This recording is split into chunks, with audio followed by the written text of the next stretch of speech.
Hi guys! Welcome back sa YouTube channel ko.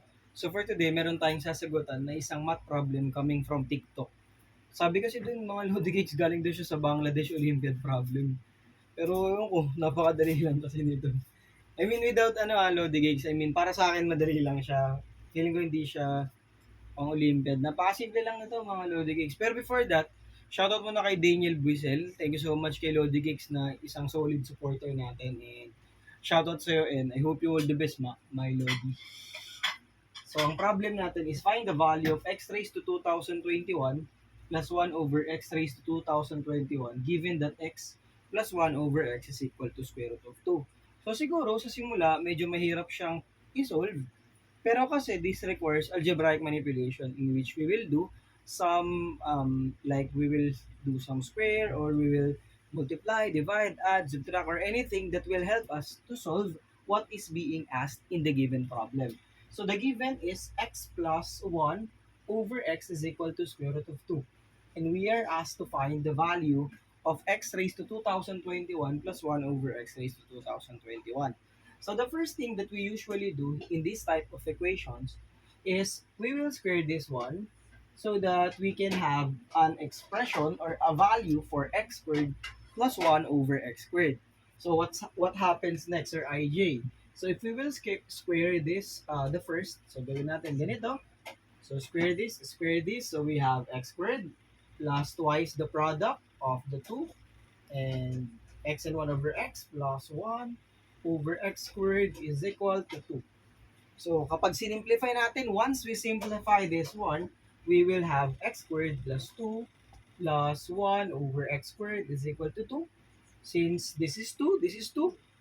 So just subtract 2 to both sides of the equation and will yield us to x squared plus 1 over x squared is equal to 0.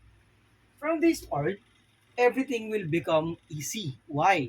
Because if we multiply both sides by x squared, so we will be arriving at x to the fourth plus 1 is equal to 0, and we have x to the fourth is equal to negative 1. And this will be our guiding equation to solve the problem.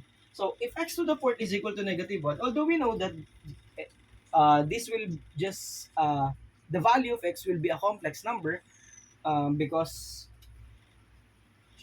a number raised to a fourth power, a real number raised to a fourth power will yield us to a positive value. So kung x to the fourth is equal to negative 1, so obviously yung x must be imaginary, complex number yan mga Lodi guys. So x to the fourth equals negative 1, and we are asked to find x raised to 2021 plus 1 over x raised to 2021. So ang gawin natin tong to the fourth in terms of to the fourth power. So anong gagawin natin dyan? X to the fourth raised to, kapag yung 2021 dinivide natin by 4, that is 505.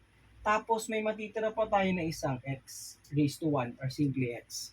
So ulitin ko, bakit mo ginawa? Why did you do that, Sir IJ? So because we are already given the value of x to the fourth equals negative 1 from our from what we did in our previous process.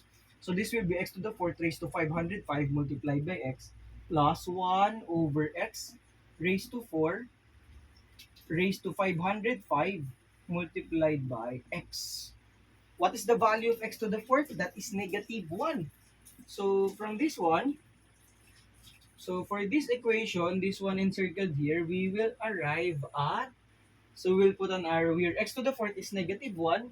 So that is negative 1 raised to 505 multiplied by x plus 1 over negative 1 raised to 505 multiplied by x.